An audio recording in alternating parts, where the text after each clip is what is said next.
নমস্কাৰ স্বাগতম জনাইছো আপোনালোকক আৰজিটি অধ্যয়ন ইউটিউব চেনেলটোলৈ আজি আমি এইটো ভিডিঅ'ত এটা বিশেষ এডভাৰটাইজমেণ্টৰ বিষয়ে আলোচনা কৰিম আৰু এডভাৰটাইজমেণ্টটো কোৰ্ছ গুৱাহাটী হাইকোৰ্ট হয় গুৱাহাটী উচ্চ ন্যায়ালয়ত জুনিয়ৰ এডমিনিষ্ট্ৰেটিভ এছিষ্টেণ্টৰ কাৰণে পোষ্ট ওলাইছে 367 টা পোষ্ট আছে গতিকে এই পোষ্টত এপ্লাই কৰিবলৈ হ'লে আমাৰ কি এলিজিবিলিটি থাকিব লাগিব কি তাত ক্ৰাইটেৰিয়া মেনশ্যন কৰা আছে ডিষ্ট্ৰিক্ট ৱাইজ কেনেকৈ ভেকেন্সি ব্ৰেকআপ দিয়া আছে আৰু আমি কি পঢ়িব লাগিব এপ্লাই কৰিলে এই গুটেখিনি এই ভিডিঅ'টোত আলোচনা কৰিম ফাৰ্স্ট অফ অল যদি আমি এডভাৰটাইজমেণ্টৰ বিষয়ে ক'বলৈ যাওঁ তেতিয়াহ'লে 2 জুলাইত সেইটো পাব্লিছ হৈছিল আৰু অনলাইন যদি আমি এপ্লাই কৰোঁ তেতিয়াহ'লে কেতিয়াৰ পৰা কৰিব পাৰিম 15th of জুলাইৰ পৰা 3 PM ৰ পৰা 15 জুলাই 3 বজাৰ পৰা আমি এপ্লাই কৰিব পাৰিম আৰু আমাৰ এপ্লাই লাষ্ট ডেট হ'ব 31st of জুলাই 5 PM ঠিক আছে আৰু ফিজ পেমেন্টৰ কাৰণে লাষ্ট ডেট দিয়া হৈছে 5th of আগষ্ট অৰ্থাৎ 5 আগষ্টলৈকে আমি ফি পেমেন্ট কৰিব পাৰিম তাৰ পিছত আৰু ফি পেমেন্ট কৰিব নোৱাৰিম যদি আমি এপ্লিকেশন ফিৰ বিষয়ে ক'বলৈ যাওঁ তেতিয়াহ'লে PWBD ক্যান্ডিডেটৰ কাৰণে অৰ্থাৎ পাৰ্সন উইথ বেঞ্চমাৰ্ক ডিজেবিলিটি ক্যান্ডিডেটৰ কাৰণে কোনো ধৰণৰ ফি পেমেন্ট কৰিব নালাগে পে কৰিব নালাগে আৰু SC আৰু ST ক্যাটেগৰীৰ কাৰণে 250 দিব লাগিব আৰু বেলেগ যদি ক্যাটেগৰী হয় তেতিয়াহ'লে 500 ইয়াত উইমেন ক্যাটেগৰীৰ কাৰণে কোনো তেনে ধৰণৰ ভাগ কৰি দিয়া হোৱা নাই যেনেকৈ বেলেগ এক্সাম বিলাকত দিয়া হয় যে উইমেন সকলৰ কাৰণে ফ্ৰী বুলি ওকে ইয়াত SC আৰু ST কাৰণে 250 দিব লাগিব আৰু আদাৰ্স ক্যান্ডিডেট হলে 500 ডিস্ট্ৰিক্ট ওয়াইজ ভ্যাকেন্সি বিলাক দিয়া হৈছে আপোনালোকে অফিশিয়াল যি এডভাৰটাইজমেন্ট ওলাইছে গুৱাহাটী হাইকোৰ্টৰ অফিশিয়াল ৱেবছাইটত গৈও ডাউনলোড কৰি ল'ব পাৰিব PDF ফৰমেটত আছে আদাৰৱাইজ আপোনালোকে ডেসক্ৰিপচনত এটা লিংক দিয়া আছে এই লিংকটো ক্লিক কৰি লৈ টেলিগ্ৰাম চেনেলত ভিজিট কৰিব পাৰিব আৰু তাৰ পৰা এইটো ডাউনলোড কৰিব ল'ব পাৰিব ভ্যাকেন্সি ওয়াইজ যদি আমি চাবলৈ যাওঁ তেতিয়াহ'লে দক্ষিণ হালমৰাত অলপ পোষ্ট বেছি আছে যেনেকৈ 26 আছে তাৰ পিছত তেনেকৈ 22 আছে কামৰূপ মেট্ৰত আছে বাকি 25 আছে চৰাইদেউ এইবিলাক কিছুমান ডিস্ট্ৰিক্ট আছে য'ত নেকি 15 ৰ ওপৰত পোষ্ট বিলাক আছে আৰু কিছুমান ডিস্ট্ৰিক্ট আছে একেবাৰে কম যেনে বাক্সাত অকল দুটা পোষ্ট আছে দেন আপোনালোকৰ যদি চাই তেতিয়াহ'লে শিৱসাগৰ তিনিটা পোষ্ট আছে তেনেকৈ ওদালগুৰিত 5টা গতিকে গুটেখিনি আপোনালোকে ডিস্ট্ৰিক্ট ৱাইজ চাই ল'ব ব্ৰেকআপটো আৰু এপ্লাই কৰোঁতে অলপ সাৱধান হ'ব যে কোনটো ডিস্ট্ৰিক্টত আমি এপ্লাই কৰিম বুলি এনেকুৱা নহয় যে আপুনি যিখন ডিস্ট্ৰিক্টত বাস কৰিছে তাৰ পৰাই বা সেইখন ডিস্ট্ৰিক্টতে এপ্লাই কৰিব লাগিব যিকোনো ডিস্ট্ৰিক্টতে এপ্লাই কৰিব পাৰিব ওকে লগতে এইটো মেনশন আছে যে নাম্বাৰ অফ যিটো পোষ্ট আছে এইটো এক্সাক্ট 367 টাই বুলি নহয় এইটো ভেৰি হ'ব পাৰে কম বেছ হ'ব পাৰে আসলতে কম নহয় হলেও কেইটামান বাঢ়িব পাৰে তেতিয়ালৈকে যদি পোষ্ট আৰু খালি হৈ যায় তেতিয়াহ'লে আৰু নতুনকে এড কৰা হয় এক্সামৰ কথা যদি আমি ক'বলৈ যাওঁ তেতিয়াহ'লে এটা কমন ৰিটেন এক্সামিনেশ্যন হ'ব সকলোৰে কাৰণে আৰু ৰিটেন এক্সামিনেশ্যনৰ পিছত আকৌ কম্পিউটাৰ স্কিল টেষ্টটো থাকিব লগতে ভাইভাও থাকিব ঠিক আছে এইটো পিছত মেনশন কৰা হৈছে এইটো আকৌ আমি চাম যে এক্সামিনৰ যিটো প্যাটাৰ্ন সেইটো কেনেকুৱা হ'ব যি কি নহওক ইয়াত এটা কথা উল্লেখ কৰিছিলে যে এক্সামিনেশ্যনটো কমনেই হ'ব বাট সিলেকশ্যনটো ডিস্ট্ৰিক্ট ওয়াইজ হ'ব ঠিক আছে আপুনি যিটো ডিস্ট্ৰিক্টত সিলেক্ট কৰে সেই ডিস্ট্ৰিক্টত কিমান ক্যান্ডিডেটে পাস কৰিছে সেই মতেহে হ'ব এলিজিবিলিটি যদি চাবলৈ যাওঁ তেতিয়াহ'লে গ্ৰেজুৱেট হ'ব লাগিব ক্যান্ডিডেটজন আৰু UGC ৰিকগনাইজড ইউনিভাৰ্চিটিৰ পৰা হ'ব লাগিব গ্ৰেজুৱেট কম্পিউটাৰ সাৰ্টিফিকেট থাকিব লাগিব মিনিমাম 3 মান্থছৰ ওকে লগতে 3 নম্বৰ পইণ্টটো ভালদৰে চাব এ candidate should have knowledge of the official language অৰ্থাৎ অসমৰ যি অফিচিয়েল ল্যাঙ্গুৱেজ অসমীয়া ভাষাটো তাৰ নলেজ থাকিব লাগিব আৰু লগতে এমপ্লয়মেন্ট এক্সচেঞ্জ ৰেজিষ্ট্ৰেচন থাকিব লাগিব ক্যান্ডিডেটজনৰ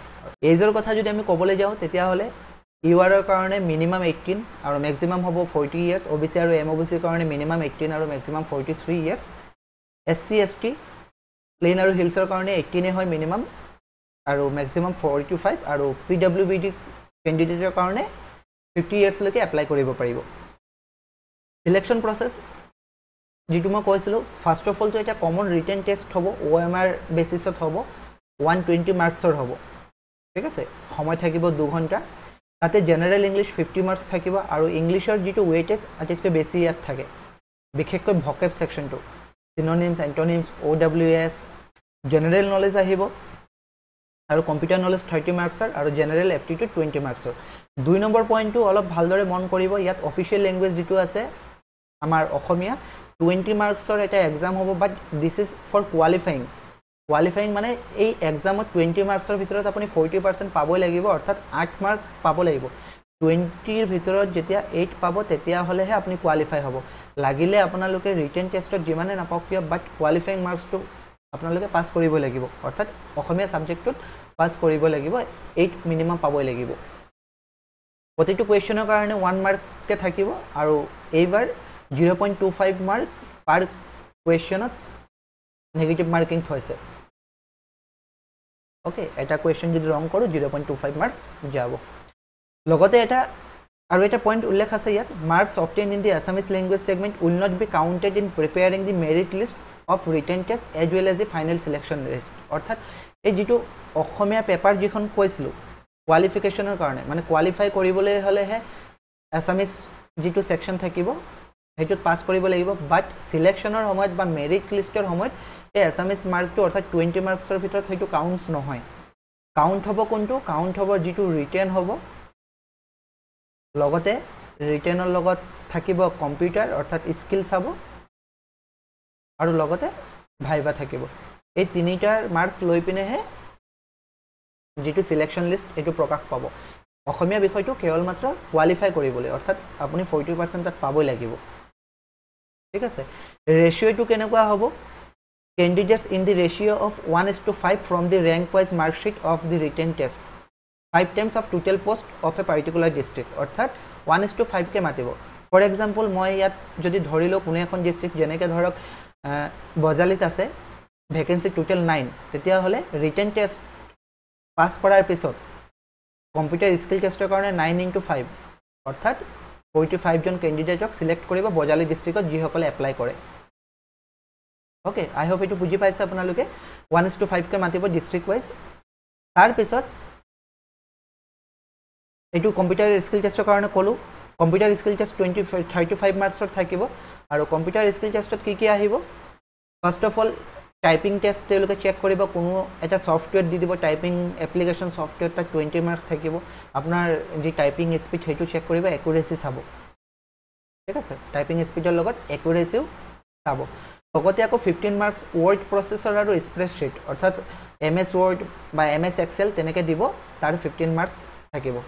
এমএস ওয়াৰ্ডৰ পৰা কিবা কোৱেশ্চন এক্সেলৰ পৰা কিবা কোৱেশ্চন তেনেকে দিব যেটো নেকি অলৰেডি আপোনালোকে এডিআৰিত বহুতো প্ৰেক্টিস কৰিছে মোৰ ইউটিউব চেনেলটোত অলৰেডি উপলব্ধ আছে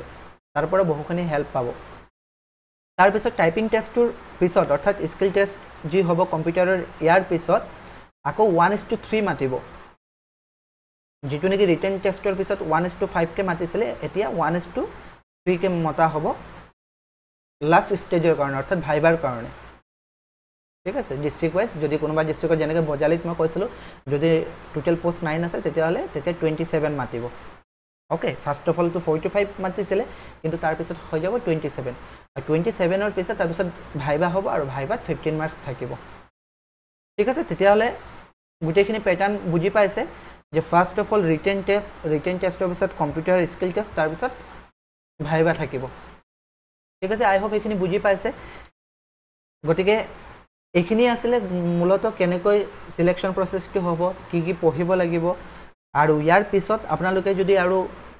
গাইড বিচাৰে আমাৰ ফালৰ পৰা তেতিয়া হলে প্ৰি ষ্টাডিৰ ফালৰ পৰা অৰ্থাৎ মই প্ৰি ষ্টাডিৰ লগত জড়িত হৈ আছো এজ এ ফেকাল্টি হিচাপে বিশেষকৈ ইংলিশ কোৰ্সটোত আপোনালোকৰ ওয়েটেজটো বেছি থাকিব সেই কাৰণে আমি ইংলিশ ক্ৰেশ কোৰ্স এটা লঞ্চ কৰিছো ক্লাস কাইলৈৰ পৰা আৰম্ভ হ'ব আৰু ভ্যালিডিটি এক্সাম ডেট লৈকে থাকিব 399 নত হেতু লব পাৰিব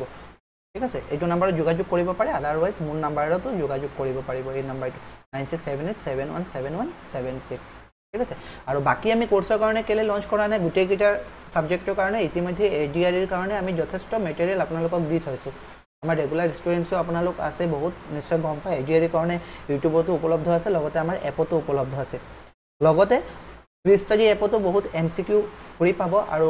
আৰজিটি অধ্যয়ন বুলি যেটো মোৰ এপ তাতো বহুত সিনোনিমস এন্টোনিমস ভকেবুলাৰ এটো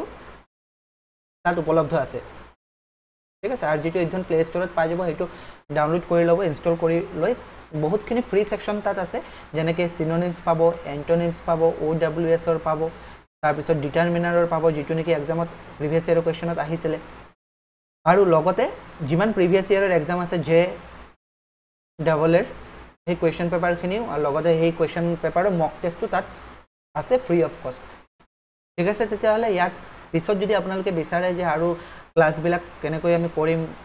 ক'ৰ পৰা আৰম্ভ কৰিম কি টপিক আমি চাব লাগিব তাৰ কাৰণে এটা ভিডিঅ' লাগে তেতিয়াহ'লে কমেণ্ট ছেকশ্যনত জনাব গোটেই ডিটেইলছত এটা আমি এক্সামৰ যিটো প্লেন আমি কেনেকৈ পঢ়িম এক্সামৰ কাৰণে সেই প্লেন এটা আমি ধুনীয়াকৈ লৈ আহিম